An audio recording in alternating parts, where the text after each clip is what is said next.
amo, Dios, porque tus misericordias nuevas son y sostienen mi ser.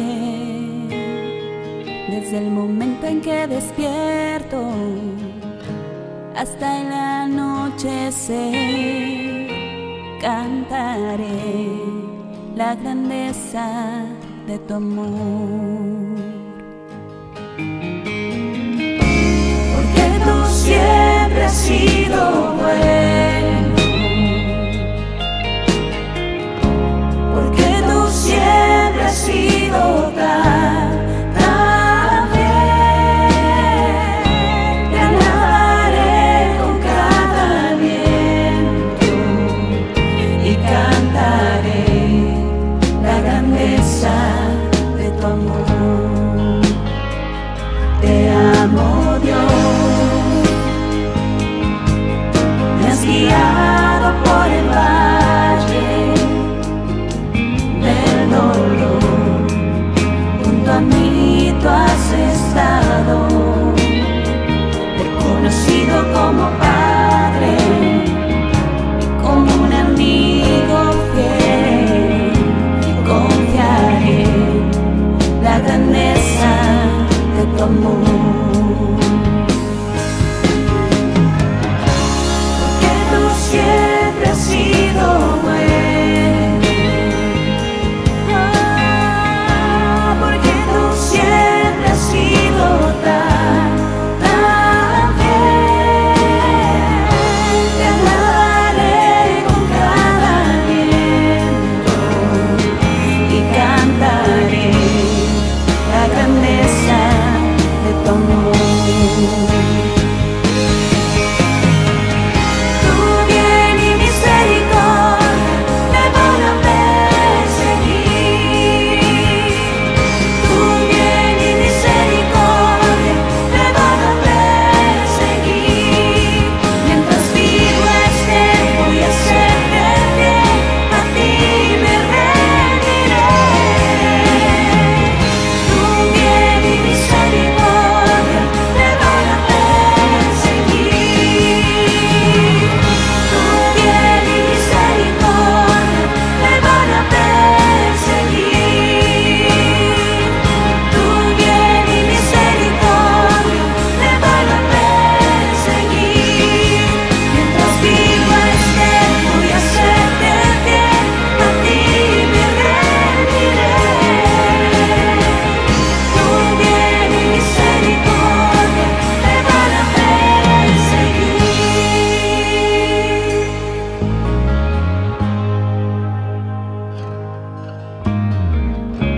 Porque tú siempre has sido bueno,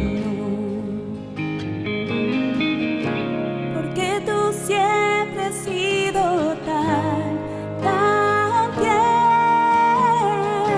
Te alabaré con cada aliento y cantaré la grandeza de tu amor.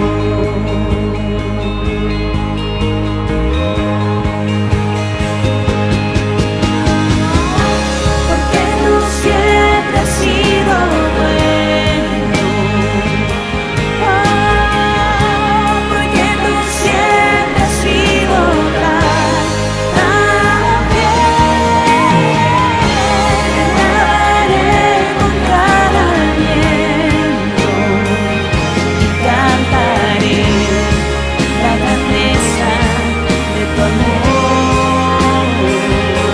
Cantaré la grandeza de tu amor.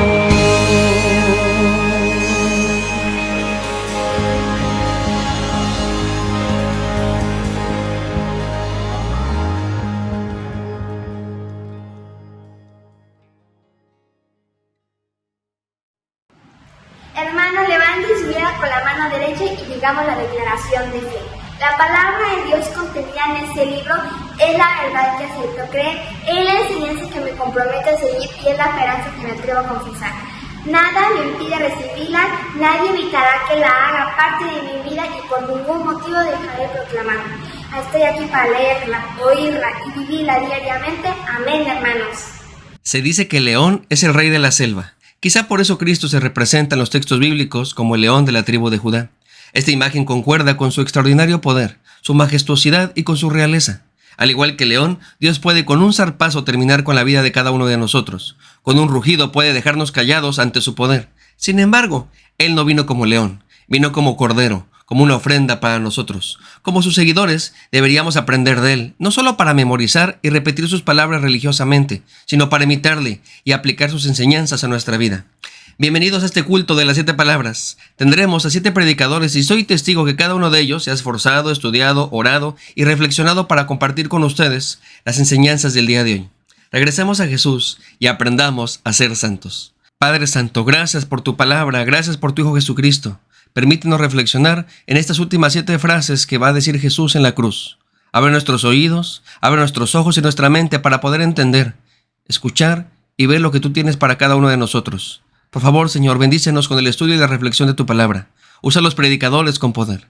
Te lo rogamos y te lo pedimos, en nombre de tu Hijo Jesucristo. Amén.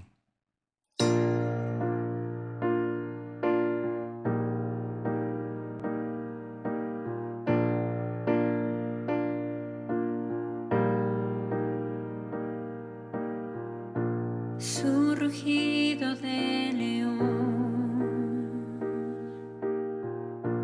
puso en marcha la creación.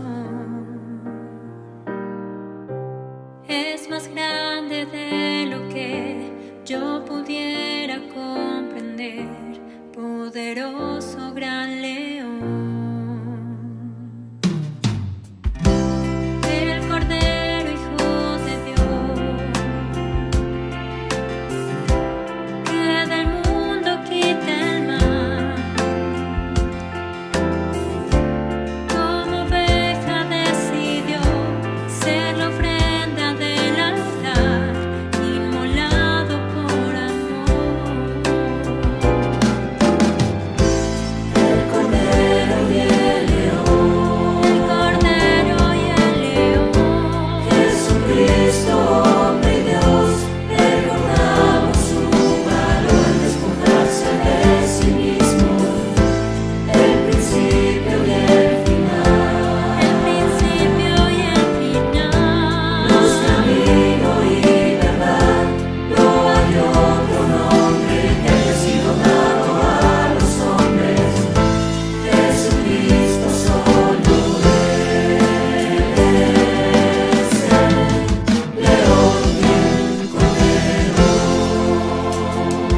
Primera palabra: Padre, perdónalos porque no saben lo que hacen. Y hoy aprenderemos un poquito más acerca de esta frase tan importante. Frase que, si no lo sabían, solamente la podemos encontrar en Lucas capítulo 23, versículo 34. Pero ¿qué significa para nosotros los cristianos esta palabra? Si bien Cristo siempre habló sobre el perdón de Dios y sobre el perdonar al prójimo, esta frase, y en el contexto en el que se desarrolla, se puede decir que es un ejemplo vivo y verdadero del amor y la gran misericordia que Dios siempre ha tenido con nosotros, y que nos sirve perfectamente para entender lo que realmente significa perdonar. Para nosotros, perdonar no siempre es fácil. Depende de muchos factores, especialmente de a quién vamos a perdonar.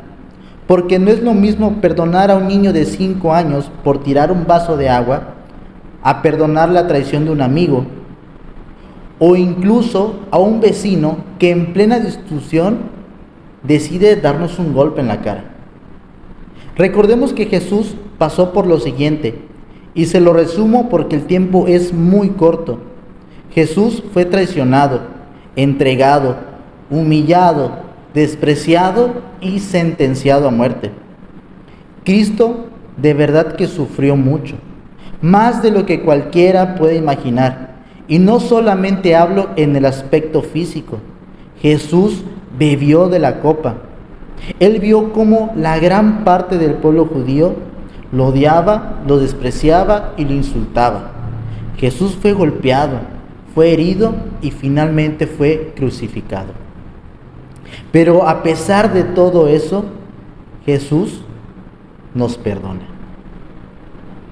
Yo cuando estaba leyendo esto, y no sé si a usted le pasó igual, o solo a mí, pero me surge una pregunta y se la comparto.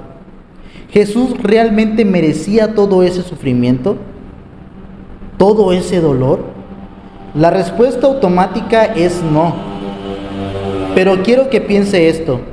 Si todo ya estaba escrito, si todo tenía que ser así, si era parte de un enorme plan, con un propósito y un objetivo que ya fue marcado desde hace mucho tiempo, pues entonces, ¿lo merecía o no lo merecía?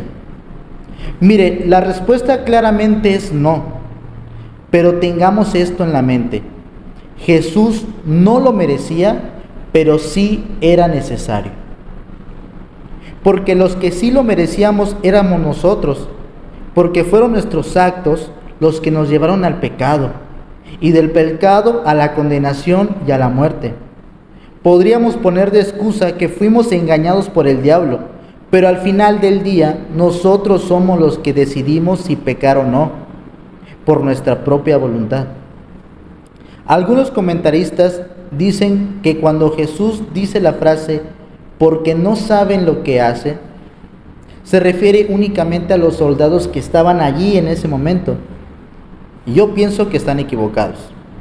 Porque si bien es cierto que los soldados romanos solo recibían órdenes dadas por sus superiores, y si también es cierto que el pueblo y los sacerdotes eran conscientes de lo que hacían, ya que fueron ellos los que deseaban y exigían la muerte del Señor Jesús, la realidad es que estábamos cegados por el odio. Pero Cristo siempre tuvo una visión diferente. Esto me recuerda un poco a la caricatura de los Thundercats, donde el personaje Leono, no sé si lo recuerde, cuando parecía que no había solución alguna, sacaba su espada y decía las palabras mágicas: "Espada del augurio, déjame ver más allá de lo evidente". Y solo así podía ver lo que nadie más veía. Pues así mismo, Jesús siempre vio más allá de lo que era evidente. Jesús siempre estuvo consciente de todo lo que sucedía, tanto en lo terrenal como en lo espiritual. Él sabía lo que iba a pasar, sabía que era necesario morir en esa cruz. Por el otro lado, nosotros no sabíamos nada de eso. No sabíamos que con su muerte seríamos salvados y limpios del pecado. Cuando Jesús dice perdónalos porque no saben lo que hacen, Él no solo se refiere a los soldados, Él se refiere a todos los pecadores, se refiere al mundo entero, se refería a usted y se refería a mí. Concluyo con esto. Para que haya perdón, tiene que haber amor. Amor hacia Dios, amor hacia nosotros mismos y amor hacia el prójimo. Dios nos ama y nos ama tanto que mandó a su Hijo solo para salvarnos. Hermanos, quiero finalizar esto con una canción. Es una canción que yo he cantado muchas veces, pero que con todo lo que he leído y aprendido el día de hoy, la verdad es que hoy tiene más significado para mí. Y esto va más o menos así. Cuando yo sentí el amor de Dios que me demostró en la cruz, cuando yo sentí en mi corazón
que dio la vista al ciego y a los cojos el andar, el que repartió los panes y anduvo sobre el mar. Él puede salvarte, Él puede transformarte si tan solo tú creyeras que Jesús es el Señor. No se trata de rituales ni de alguna religión, simplemente te comparto lo que a mí me sucedió.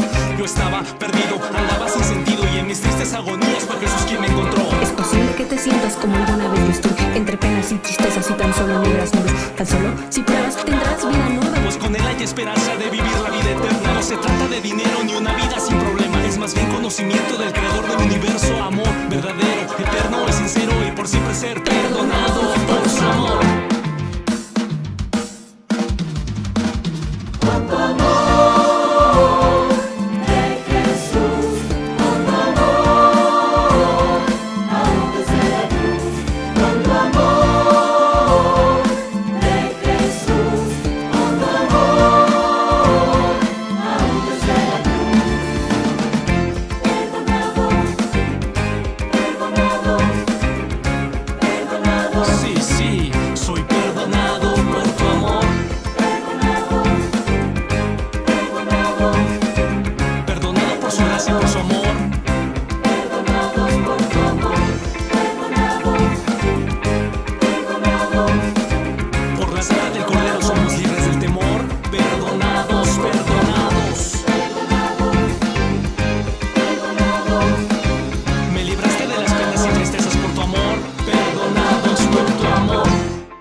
Segunda palabra. Y uno de los malhechores que estaban colgados le injuriaba diciendo: si tú eres el Cristo, sálvate a ti mismo y a nosotros. Respondiendo el otro, le reprendió diciendo: ¿ni aún temes tú a Dios estando en la misma condenación? Nosotros a la verdad justamente padecemos, porque recibimos lo que merecieron nuestros hechos, mas este ningún mal hizo. Y dijo a Jesús: acuérdate de mí cuando vengas en tu reino. Entonces Jesús le dijo: de cierto te digo que hoy estarás conmigo en el paraíso. Lucas 23, versículo 39 al 43. En Mateo, a los malhechores les llama lestai, del griego que significa bandidos, ladrones. Con Jesús fueron crucificados dos ladrones, uno a la izquierda y otro a la derecha. En aquella época los presos eran ejecutados en grupos. Estos dos ladrones probablemente eran cómplices de Barrabás, a quien liberaron en lugar de Jesús.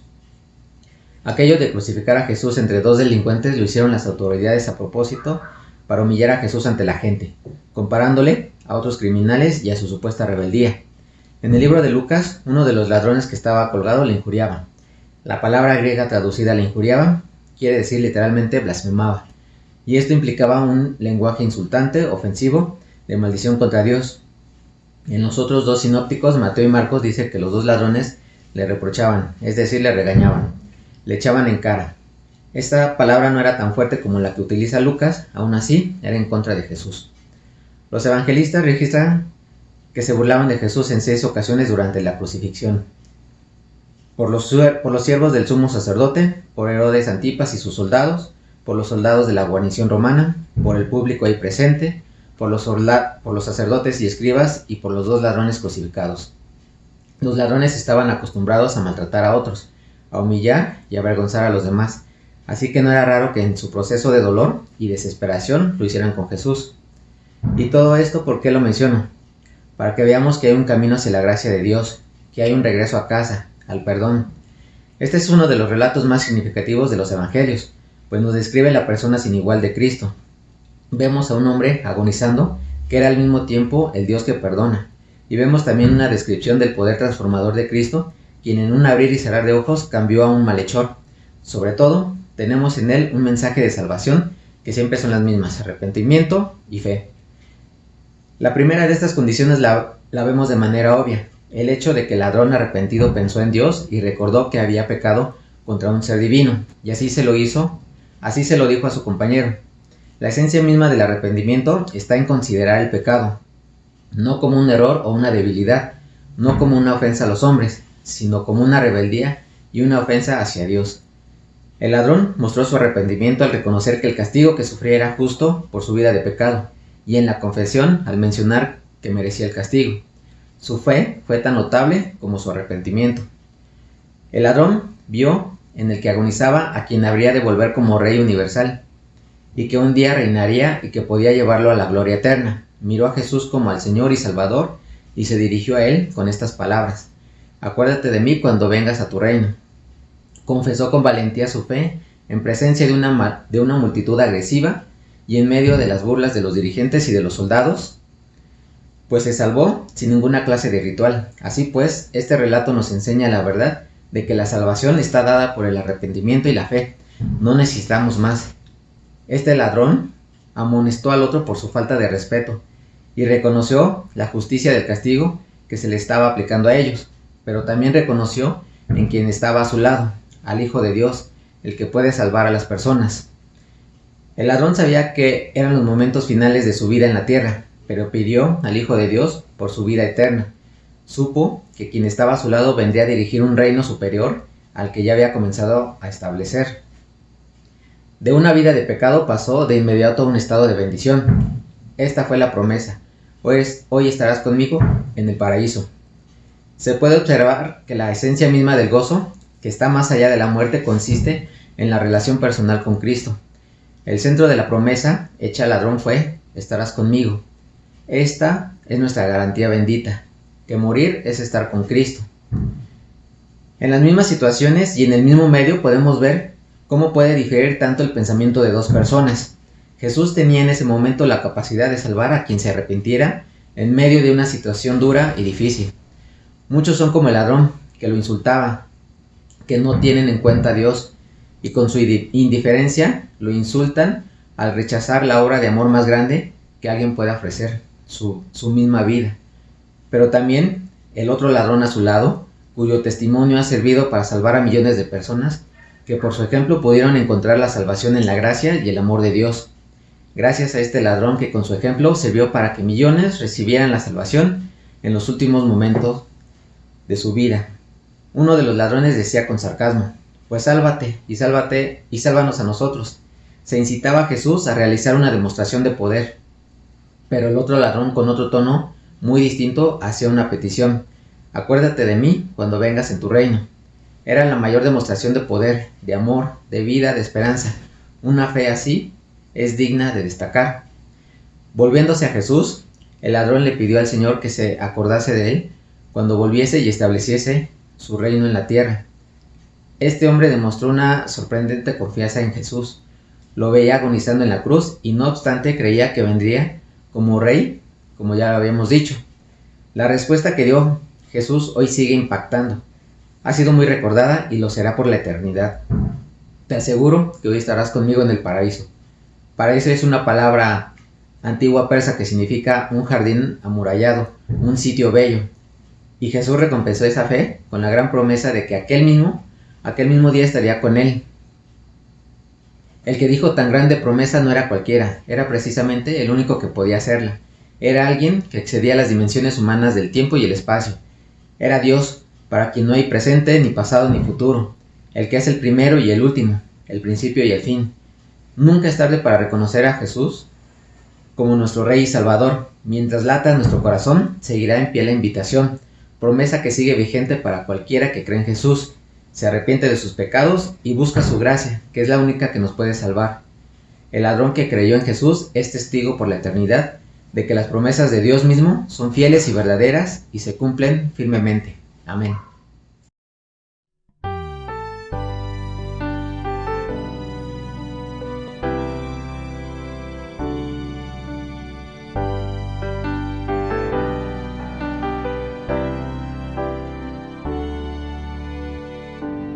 En profunda soledad estaba perdida mi alma.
19, 26 y 27. Cuando vio Jesús a su madre y al discípulo a quien él amaba, que estaba presente, dijo a su madre: Mujer, he ahí tu hijo. Después dijo al discípulo: He ahí tu madre. Y desde aquella hora el discípulo la recibió en casa. Hace un tiempo, platicando con unas personas, con unas amistades, surgieron unas preguntas que frecuentemente no las hacemos. Y esas preguntas nos dejaron a todos callados. Y fue las siguientes. ¿Cómo voy a morir yo? ¿Moriré atropellado? ¿Moriré de un balazo? ¿Moriré aplastado en un temblor? ¿Moriré ahogado? ¿Moriré de una muerte terminal? Fueron preguntas que al hacérnoslas nos dejaron callados pensando cómo va a ser esto. Pero si estas no nos dejaron callados, las siguientes nos dejaron aún más. Y fueron las siguientes. ¿Quién nos va a ver morir? ¿Quién me va a ver morir a mí? ¿Me va a ver morir mi hija, mi padre, mi esposa? ¿Quién me va a ver morir? ¿Unos amigos? ¿Los doctores? ¿Unos desconocidos en la calle? ¿Y qué van a hacer por mí? ¿Tratarán de resucitarme? ¿O tratarán de ayudarme a terminar más rápido? ¿Qué va a pasar en ese momento? Esas preguntas nos dejaron totalmente callados. Y jamás me imaginé que yo tendría la oportunidad de compartirles estas preguntas o de hacerles también estas preguntas a ustedes. Y esto me ayuda porque me va a hacer un punto de referencia a lo que les quiero explicar a continuación. Si María estaba me imagino que María en ese momento estaba en un lugar cerca a la cruz, lo que le permitían estar más cerca. Y ella estaba enfrente de Jesús, de su hijo, y su hijo Jesús estaba frente a ella en la cruz, en el madero, y le estaba hablando a ella y al discípulo amado, a Juan. Le estaba hablando. Entonces recordemos que no había altavoces, no había micrófonos, entonces tendría que haber habido una distancia no muy lejana, tendría que haber sido una distancia muy, muy cerca. Pero como sea, la situación como sea, me impacta a mí ver cómo María está viendo morir a su hijo. Ahora veamos todo el cuadro de qué está pasando en ese momento. Jesús está clavado en la cruz. Está teniendo un dolor físico tremendo, desgastante. Ha sido maltratado porque ya ha venido siendo azotado. Lo habían azotado, le habían puesto su corona de espinas. Ha padecido lo que humanamente se ha podido para ser castigado. Sobre esto también, pues, está siendo rechazado por el Padre, porque acordémonos que está en ese momento humanamente. Y a todo este dolor, sumémosle ver a Jesús que está enfocándose a su madre y su madre le está viendo. Qué dolor terrible, ¿no? Qué dolor como humanos, porque acordémonos que es la parte humana. MacArthur, en un comentario bíblico, llama a esta escena el amor desinteresado. Y no importa lo que el hijo esté pasando, de qué lo estén acusando, su madre seguramente estaba ahí. Estaba, lo que hubieran dicho de Jesús, María estaba viendo a su hijo, lo había seguido. No sé si la Biblia no dice que si estuvo en todas las etapas, pero me imagino que se había ido enterando de lo que había estado sucediendo, de cómo la habían azotado, de cómo había ido de un lado al otro, cómo iba cargando la cruz. O sea, todo eso lo sabía María. Mismo MacArthur hace una referencia a la cual yo también quiero citarla textualmente, que dice de la siguiente manera: María era una mujer de una virtud singular, si no jamás hubiese sido escogida para ser la madre de Jesucristo, digna de respeto y de honor por ese papel. María seguía siendo humana y pecadora, y en este pasaje nos enseña que ella está ahí no solamente viendo morir a su hijo, pero ella sabía quién era su hijo y estaba ahí por fe, porque había creído que Jesús era el Hijo de Dios. Entonces, muchos le dan un nivel más alto a María. Pero recordemos que María ha sido escogida por Dios para ser la madre de Jesús. Tenía unas virtudes sin iguales, pero seguía siendo humana. Y María estaba ante esa cruz humillándose, estaba viendo a su hijo, que ella sabía todo.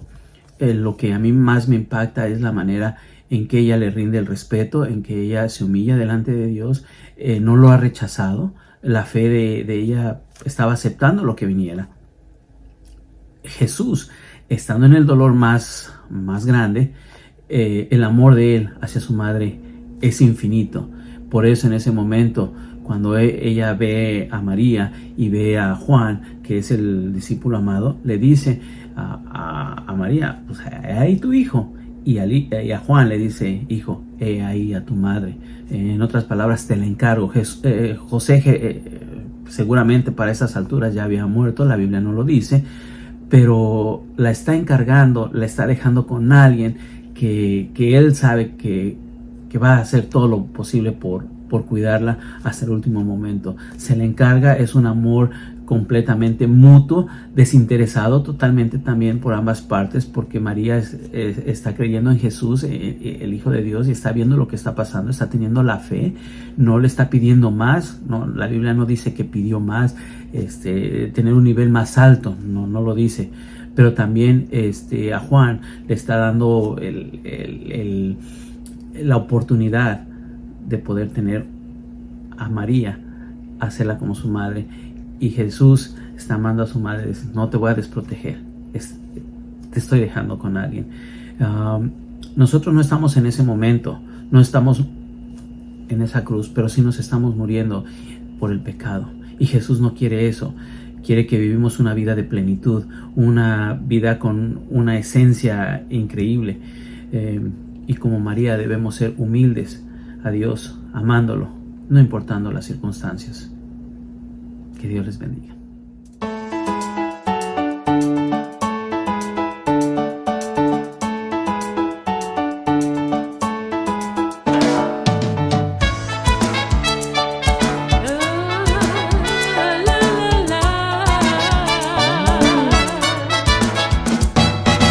En este mundo de dolor tan cruel, el ser humano solo piensa en él. Oh Dios.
Cuarta palabra.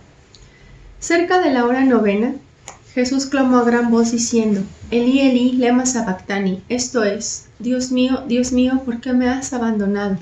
Mateo 27:46, la Biblia de las Américas. El vocablo sha'ak significa clamar, llamar o gritar en hebreo, y es el más usado para expresar un grito de auxilio pidiendo ayuda divina. También se usaba como una forma de apelar a un rey. Significa más que un volumen normal de comunicación.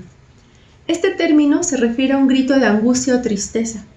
Esta es la clase de grito que lanza Jesús desde la cruz expresando el abandono de Dios y que es escuchado por todos los espectadores al pie de esta. No solo fue el dolor físico, la humillación y el cansancio de la misma crucifixión, que dicho de paso, no podemos dejar de mencionar que fue de los castigos más crueles que existían en la época, diseñadas justo para hacer sufrir al condenado. Cuando se nos viene un problema encima, solemos decir, ¡qué cruz! O ¡qué calvario! Lo decimos de forma figurada, por supuesto, haciendo alusión a un problema o situación que nos está agobiando ya por mucho tiempo. Pero la verdad es que no tenemos ni idea de lo que se sufría. Era una forma larga y humillante de morir. El desamparo al que Jesús hace referencia es la peor desolación imaginable que ha experimentado, nada comparable con el abandono de sus amigos, familia o discípulos. Fue vivir la ausencia y la ira de Dios al mismo tiempo, sin que hubiera cometido falta alguna, sin culpa y sin merecerlo. Él no debía estar ahí, no era su lugar, era el mío, y el suyo, y el de toda la humanidad. Sin embargo, decidió beber de esa copa que tanta angustia le generó y por la que pidió no pasar en el Getsemaní. Ese abandono es el resultado de cargar con el pecado del mundo. Segunda de Corintios 5:21 dice, el que no conoció pecado, lo hizo pecado por nosotros para que fuéramos hechos justicia de Dios en él. ¿Podemos ver la figura de Jesús? Déjeme hacerle una descripción figurada. Es el momento clave, está muriendo, sufriendo un dolor físico, emocional y espiritual. Con poca ropa, lastimado, cansado, con sus pocas fuerzas, se dirige hacia nosotros para darnos un aviso importante, con lo que le queda de voz. Cansada, pero con intención. Seca, pero potente. Es como si tomara un altavoz en su mano, se dirige hacia nosotros y nos dice, escuchen, no se confíen, el pecado no es cualquier cosa, no es algo que se deba llevar a cuestas toda la vida. Les hará sentir la ira de Dios, soledad, vacío, vergüenza y humillación. Les hará sentir desesperanza y desolación. Les alejará de su verdadero hogar, de la mayor fuente de amor, gracia y perdón. Deberíamos nosotros detenernos por un instante y voltear, escucharle. Nadie se lo platicó. Nos los está diciendo aquel que en ese justo momento lo estaba experimentando. Esta separación ya nos pasó en un inicio. ¿Recuerda Adán y Eva? Pecaron contra Dios, desobedecieron y fueron echados del paraíso, lejos del lugar para el que fueron diseñados, para vivir en la presencia de su Creador. Nada les faltaba, nada les sobraba. Era el lugar perfecto con la perfecta compañía, Dios. Pero nosotros no cantemos victoria. El pecado nos sigue separando de Dios en la actualidad y lo seguirá haciendo, y es que nadie está exento. En Romanos 3:23 dice, todos hemos pecado y por eso estamos lejos de Dios, dice la versión de la TLA.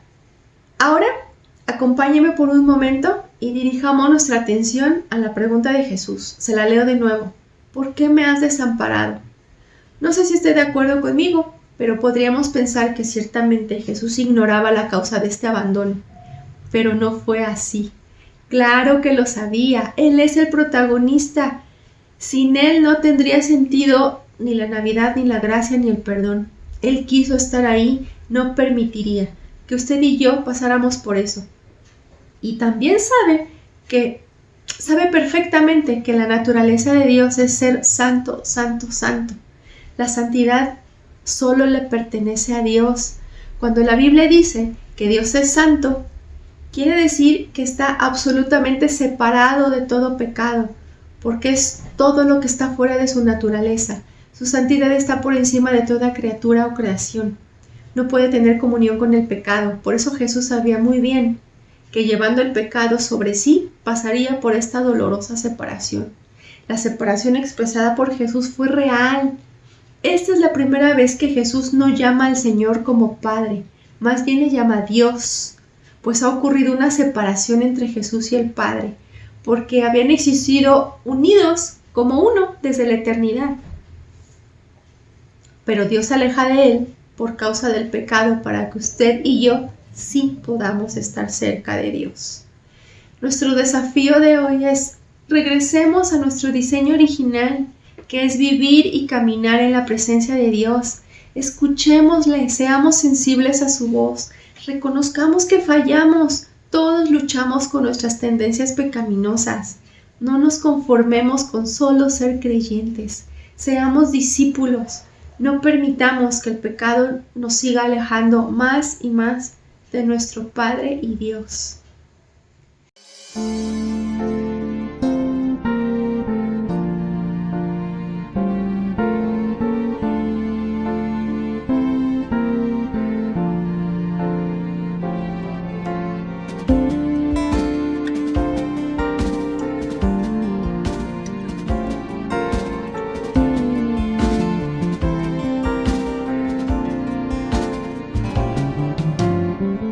El Señor Jesús está pagando por todos mis pecados. El león se ha convertido en un cordero, perfecto y sin pecado. En sus espaldas trae la culpa de la humanidad.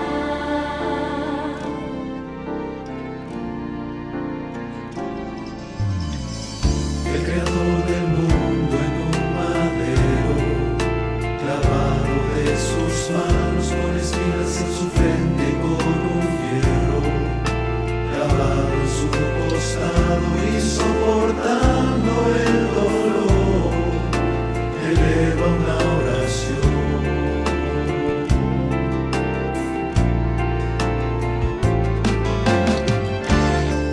Dios mío, Dios mío,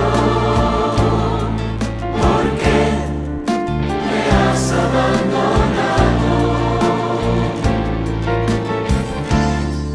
Dios mío,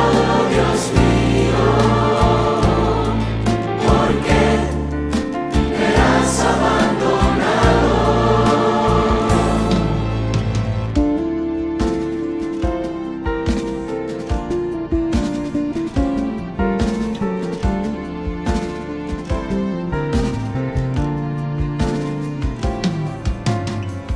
Abatido él y afligido por sus trasquiladores, él por nuestras rebeliones fue herido, llevó nuestros dolores, nos ha sanado por su llaga, curó nuestro dolor.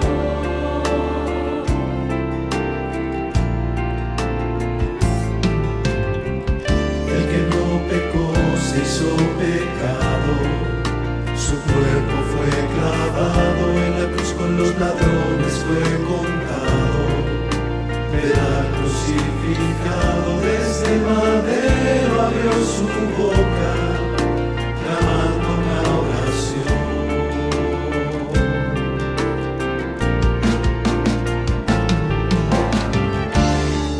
Dios mío,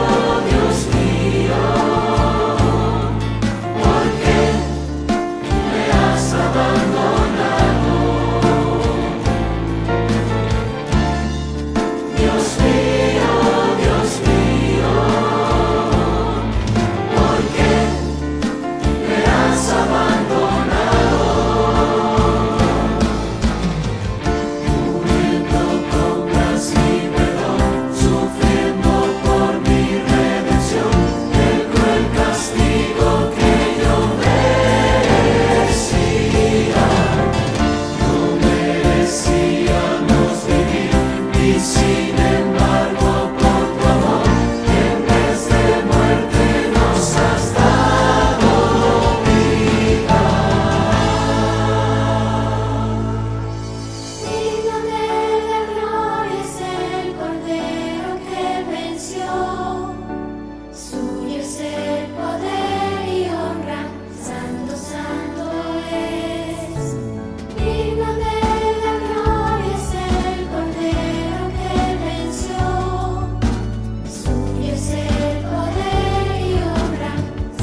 Quinta palabra.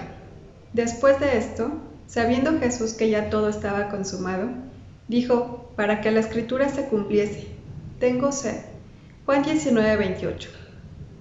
Recordemos que el Señor Jesús había pasado 3 horas de tinieblas, donde sufrió las penas de nuestros pecados, plenamente consciente y dedicado a la finalización de su misión. Previamente, desde su arresto, iniciaba un tiempo en el que tenía que pasar por dolor, cansancio, tristeza, sufrimiento, sed. Muchas horas pasaron para llegar a este punto donde el Señor dijo, para que la escritura se cumpliese, tengo sed. Una sed real de una necesidad física, humana, como la que sentimos tú y yo, porque Él se encarnó en un ser humano para vivir, sentir lo que nosotros experimentamos. Se despojó de su divinidad. Era Dios encarnado. Era un ser humano como tú y como yo, pero sin pecado, viviendo una vida conforme a la voluntad del Padre. Así que no tengamos duda de lo que experimentó y sufrió en la cruz por ti y por mí. A pesar de quienes somos, lo hizo por amor. Un comentarista bíblico menciona que la palabra tengo sed se refería a un clamor de sed real y física, pero también nos recuerda una sed espiritual por la salvación de las almas de los hombres. Y es aquí donde quiero profundizar, en esa sed, en esa necesidad que tenemos de Dios, de una fuente de agua viva e inagotable. En su palabra encontramos pasajes donde el Señor revela quién es Él y lo que puede hacer por amor en nosotros. En Juan 4:10 dice, respondió Jesús y le dijo, si conocieras el don de Dios y quién es el que te dice, dame de beber, tú le pedirías y Él te daría agua viva. En Juan 4:13-14 dice, respondió Jesús y le dijo, mas el que bebiera del agua que yo le daré, no tendrá sed jamás, sino que el agua que yo le daré será en él una fuente de agua que salte para vida eterna. Lo que Jesús nos ofrece es su amor inagotable, incondicional, para saciar nuestras almas sedientas. Él es un manantial de agua que nunca se seca, y lo mejor, es un regalo, es gracia, no lo merecemos. Tenemos una necesidad profunda por nuestro pecado que solo el Señor Jesús puede satisfacer por el don de Dios. ¡Qué hermosa promesa para una pecadora como yo! Que reconociendo que no soy digna de beber de esa agua viva, que no tengo forma alguna para pagarlo, ya está pagado, es gratis e inagotable. Jesús lo pagó en la cruz, dando su vida por ti y por mí, para que sea gratis, para tomarlo sin temor a que se agote. Nos da una relación con Dios en todo momento, no importa dónde nos encontremos, podemos encontrar gracia, misericordia, esperanza, perdón. Es su promesa que sacia nuestras almas perdidas, abatidas, para recobrar aliento cada día en esa agua fresca que fluye como borbollón. En Juan 7:38 dice, el que cree en mí, como dice la Escritura, de su interior correrán ríos de agua viva. Y tan solo es por la presencia de Jesús en nuestras vidas, por creerle. Él sacia nuestras necesidades. En Él encontramos fe en Dios, esperanza, confianza, perdón, amor, identidad. Nos llena de bendiciones, derrama bendiciones en nosotros y llena nuestros corazones que hacen fluir de nuestro interior ríos de agua viva, que no podemos guardarnos, debemos compartirlo con todos, porque la gracia de Dios alcanza para todos. En Jeremías 2:13 dice, Porque dos males ha hecho mi pueblo. Me dejaron a mí, fuente de agua viva, y cavaron para sí cisternas, cisternas rotas que no retienen agua. A menudo buscamos placer, satisfacción, dinero. Con frecuencia pensamos que si obtuviéramos lo que deseamos, como tener éxito profesional, encontrar un trabajo, tener salud, casarse, tener una familia, lograr el primer lugar en el cuadro de honor de la escuela, viajar. ¿Cuál es su necesidad? La que usted guste. Creemos que estaremos contentos, pero la verdad es que tenemos un corazón insaciable y siempre queremos más, o nada nos satisface. Nos olvidamos de lo que verdaderamente satisface nuestras almas. Buscamos donde no es, en algo, en alguien más. Nos olvidamos de que solo Cristo basta para ir y reencontrarme con Él. Acerquémonos confiadamente, donde encontramos misericordia cada mañana y una nueva oportunidad de vivir una nueva vida en Él y saciar nuestra sed espiritual. Él quiere salvarnos. Regresemos a casa y vivamos una vida que glorifica a Dios. Podemos decir entonces que aquel que ofrece el agua de vida padeció sed para que nosotros nunca tengamos, sufrió para que nosotros no suframos, murió para que nosotros no muramos. Amén.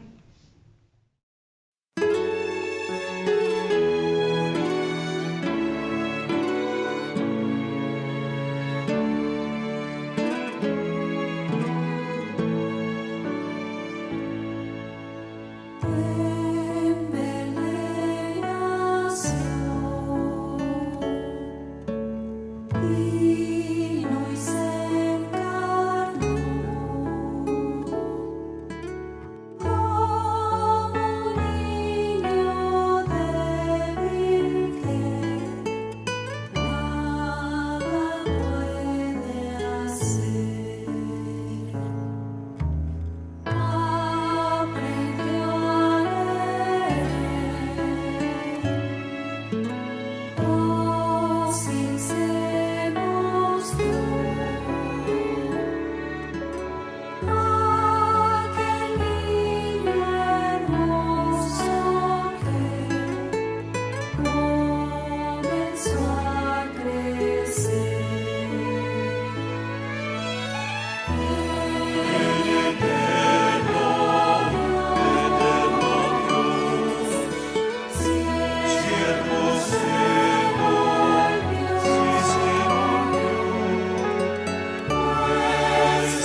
Sexta palabra, tetelestai, consumado es.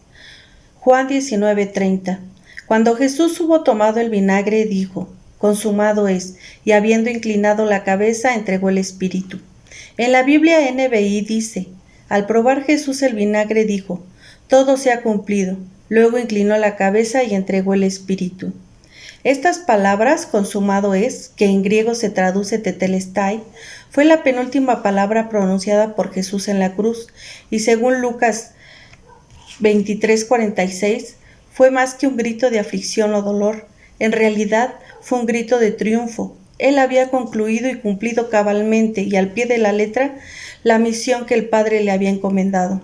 Prácticamente con ese grito estaba celebrando su triunfo, su victoria. Cristo había cumplido con todo lo que la ley de Dios requería para que nosotros, los pecadores, fuéramos redimidos ante el Padre. Él nos rescató pagando por nuestros pecados. Él pagó por todos nuestros pecados desde ahí para siempre. Esto nos aseguraba, y aún hoy nos asegura, que podemos estar cerca de Dios si así lo deseamos, y solo nos queda comprender que no podemos hacer nada más o añadir ningún esfuerzo, ninguna actividad o acto, o pagar. Cristo Jesús ya lo hizo. Ningún ritual religioso es más que todo aquello que el Señor hizo y culminó en su muerte, momentáneamente en la cruz. Y digo momentáneamente porque todos sabemos que Él resucitó. Todo lo que Cristo hizo fue una preparación sublime desde su nacimiento y hasta su muerte. Y de esto se habla en las profecías. Él sabía lo que enfrentaría y lo enfrentó con humildad, por amor a todos nosotros. Tetelestai, consumado es, todo está hecho. Su tarea, su misión está cumplida de manera extraordinaria. El dolor y sufrimiento que experimentó ha finalizado. Pero esto no quiere decir que Él murió porque lo derrotaran. Para nada. El Padre le dio esa misión y Él aceptó para nosotros, para nuestra salvación. Tetelestai, consumado es, Cristo llegó a la meta. En Efesios 2, del 8 al 9 dice, porque por gracia sois salvos por medio de la fe, y esto no por vosotros, pues es don de Dios, no como resultado de las obras, para que nadie se gloríe.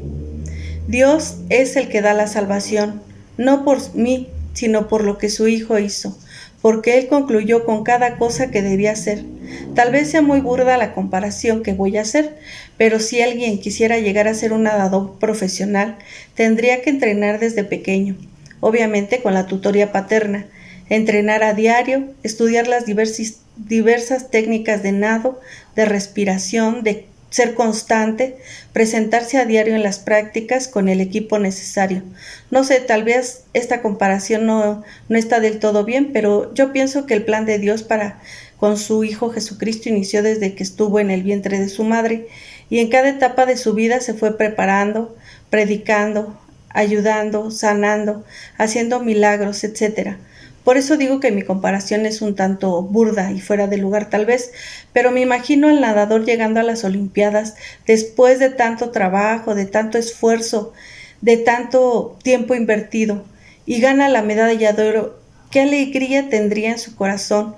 ¿Con cuánta emoción gritaría? Lo logré, terminé, cumplí, y yo sé que lo que nuestro Señor hizo es mucho mejor y no tiene comparación con nada de lo que yo o cualquiera pudiera hacer, pero Él cumplió, y así lo expresa en esta palabra, que traducida al español en realidad son dos. Cristo murió en un acto voluntario. Él no murió como ningún otro. En primer lugar, porque Él nunca cometió ningún delito. Murió de manera más rápida de lo común, ya que muchas veces los sentenciados eran devorados en vida por las aves de rapiña y tardaban en morir varios días. Nuestro Señor no tardó tantos días en morir, no tardó tanto tiempo en morir. Cristo fue a la cruz por voluntad propia y en obediencia al plan de Dios, y su objetivo era llevar a cuestas todos nuestros pecados para que nosotros fuéramos redimidos ante el Padre, para que nosotros pudiéramos acercarnos al Padre. Consumado es la sexta palabra que Cristo pronunció en la cruz con voz fuerte, porque Él no estaba consumido. No lo hace como un moribundo, derrotado o desanimado. Lo hace sabiendo que ha vencido, Probablemente sus adversarios estén alegres al verlo en la cruz a punto de morir y pensando que ahora tendrán el camino libre. Ellos no sabían que cuando Cristo dijo, consumado es, era porque el propósito que Dios le había trazado había finalizado con éxito, muy a pesar de lo que sus enemigos pensaran o de lo que la situación pareciera. Cristo venció, terminó su sufrimiento, terminó su aflicción, su humillación, su miedo, su dolor. Ahora iría al lado de Dios. Esta parte de su misión había terminado. Ahora mi deuda, tu deuda, nuestros pecados están cancelados. Cristo ya pagó por nosotros y nosotros no debemos hacer nada más. Lo único que debemos hacer es poner nuestra fe en Él. Cristo honró al Padre con su obediencia y nos ayudó a tener acceso a la presencia de Dios. Gracias a que Él pagó por nosotros, ya no hay más separación. En Hebreos 4:16 dice, acerquémonos pues confiadamente al trono de la gracia, para alcanzar misericordia y hallar gracia para el oportuno socorro.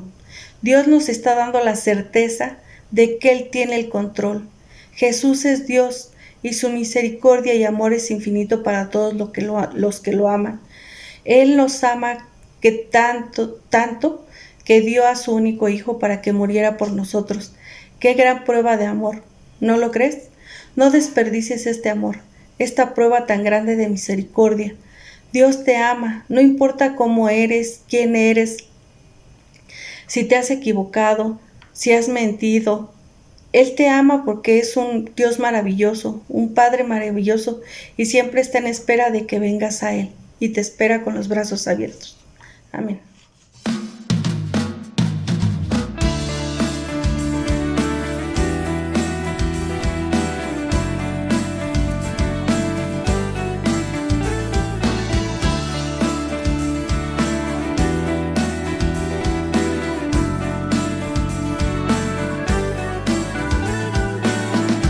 Aleluya, gloria a Dios.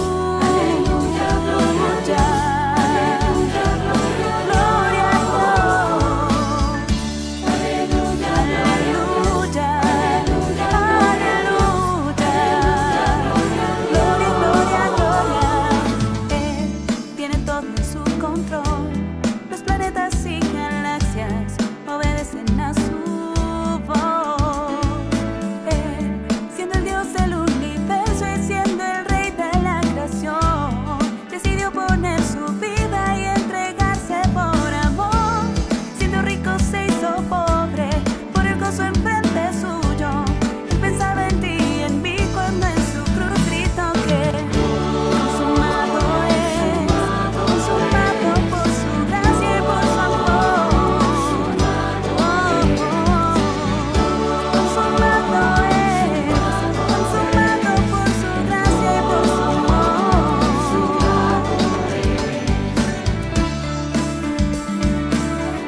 eclipsan mis sentidos.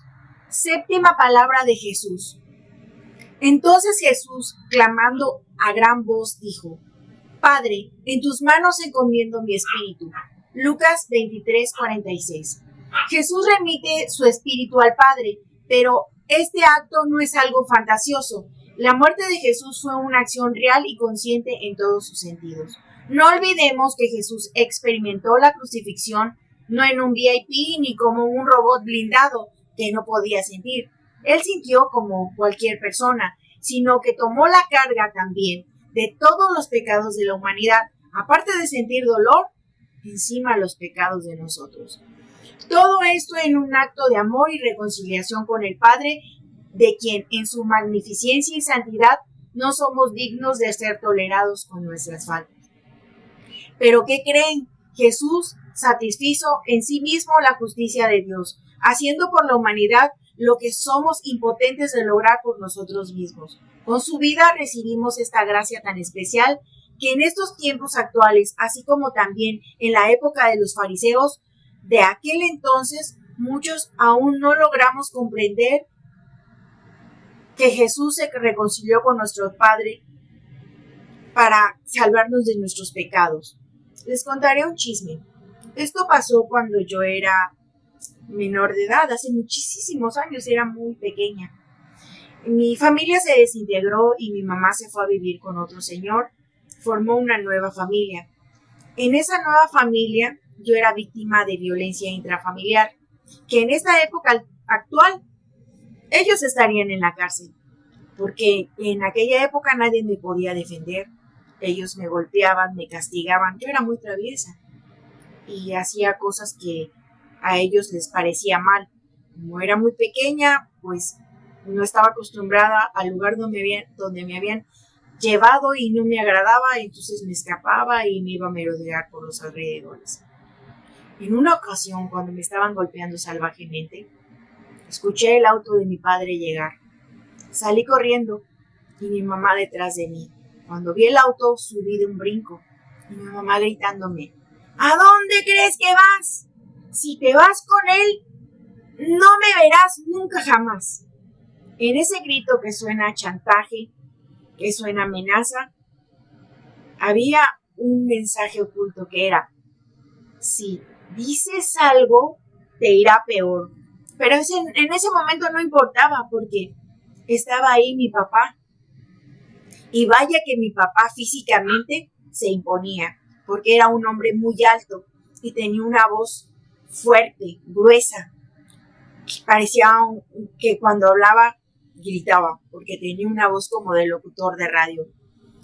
Mi papá me amaba mucho y me llevó con él. Recuerdo que preguntó: ¿qué pasa? Yo de casualidad pasé por aquí. ¿Qué hiciste? Sea lo que sea, yo lo voy a solucionar. ¿En verdad te quieres ir conmigo? ¿Y por qué? Y yo dije: papito, porque tú estás solo y yo quiero estar contigo. No preguntó más, me llevó. Tenía una cama limpia. Mi papá no me mandaba a la escuela sin lunch. Papá me daba de comer. Papá me dejaba jugar y no veía que mis juegos fueran travesuras o fueran algo como para golpearme, porque era inocente, era una niña pequeña, les había mencionado, y sin embargo mi madre me trataba como un adulto y me castigaba como un adulto. Pero ahí estaba mi papá, para no permitir que siguieran lastimándome. La protección y seguridad nos las ha dado Dios mismo. Él es nuestra figura paterna. Por su amor y misericordia somos salvos. No hay nada que nos impida ir al Padre. Con la expiación de Jesús nos abre una puerta al cielo. Dando Jesús una gran voz, expiró. Entonces el velo del templo se rasgó en dos, de arriba a abajo. Marcos 15:37. Desde el mediodía hasta la tarde, toda la tierra quedó sumida en la oscuridad, pues el sol se ocultó y la cortina del santuario del templo se rasgó en dos. Lucas 23:44-45. Esto era una señal a la nación de Israel. Ellos habían rechazado la luz y ahora serían cegados judicialmente por Dios. Esto exponía el hecho de que por medio de la muerte de Jesús se había abierto un camino de allegamiento a Dios. para que todos los que acudan por fe. Está en Hechos 10, 20, 22. Justo en ese momento el velo del templo se rasgó en dos de arriba hacia abajo. Ese velo era la cortina de la separación del lugar santísimo, donde el sacerdote podía entrar una vez al año con riesgo de su muerte. El lugar santísimo simbolizaba la inaccesibilidad de Dios para con el hombre. Lo noble, lo puro, la gloria de Dios era inaccesible para el hombre. Pero ahora con el nuevo trato, con la entrega de lo especial de Dios, su mismo Hijo, hay un nuevo trato para los que creen en quien murió en la cruz. Ahora la entrada al trono de la gracia de Dios está abierta. Entiendo que debo pedir con todo mi ser que Dios cubra de tinieblas las distracciones que deslumbran mis sentidos y eclipse la luz de la ociosidad que me hacen perder el tiempo en cosas que no me edifican, que rompa el velo que cubre mis ojos, mi mente, que pueda recordar que Jesús me ha reconciliado en esa cruz con Dios, con ese Dios de amor y misericordia. El desafío es que confiemos en Dios y no nos dejemos deslumbrar por situaciones que no edifican. Lo difícil ya está hecho con la vida de Jesús sacrificado en esa cruz, que nuestra vida ha sido pagada con su sangre.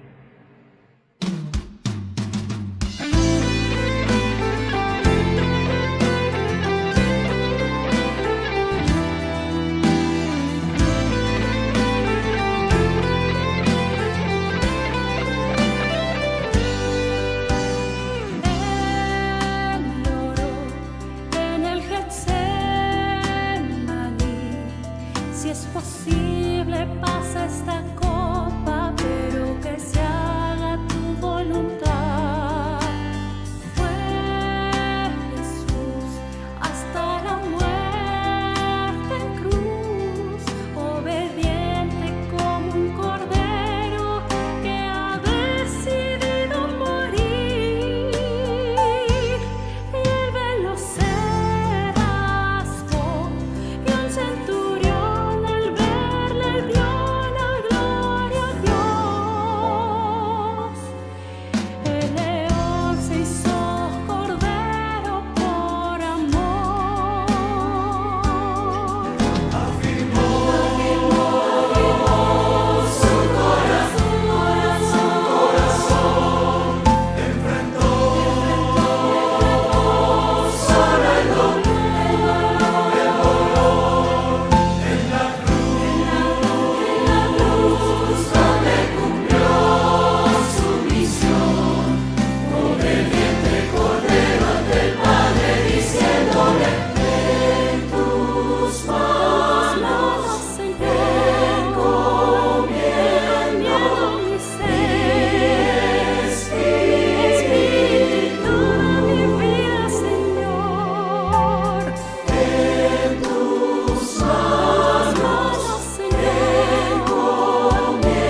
Amén. Gracias a Dios por todos los hermanos que compartieron el día de hoy.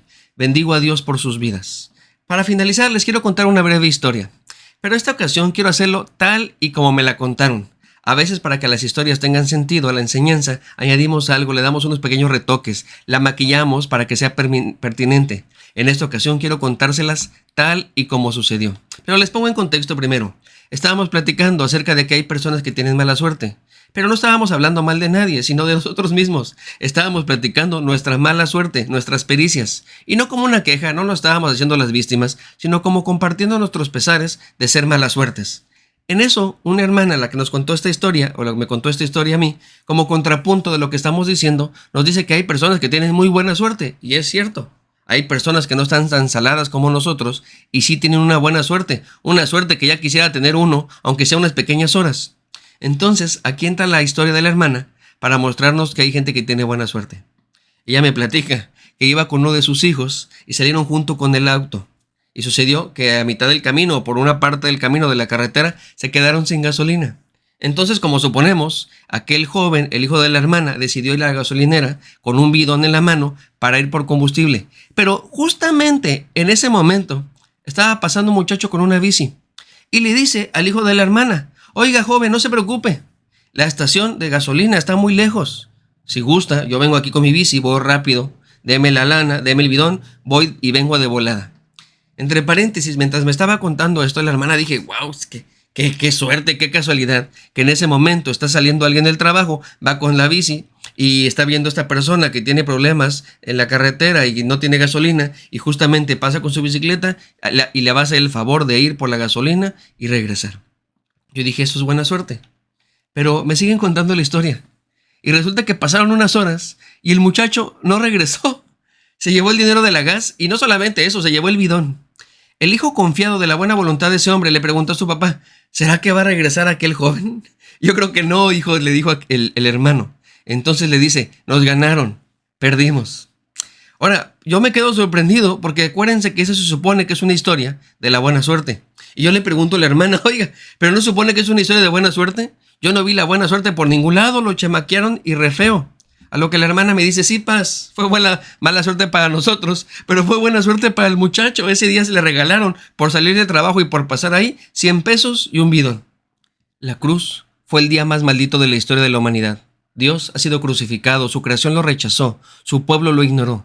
Pero si le preguntamos a la hermana, ella nos diría: pero para nosotros fue el día más bendito de toda la historia. Ese día no nos dieron 100 pesos y un bidón, nos otorgaron la vida eterna. Nuestro Señor no está muerto, está vivo y ha resucitado. Ha vencido la muerte y al mal en aquella cruz. Creamos en Cristo y entreguemos nuestra vida en Él. Señor Santo, bendícenos. Gracias por los preciosos predicadores. Gracias por tu palabra, Señor.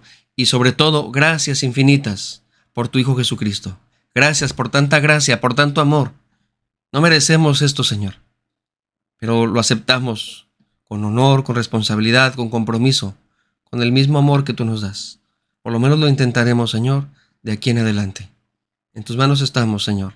En nombre de tu Hijo Jesucristo. Amén.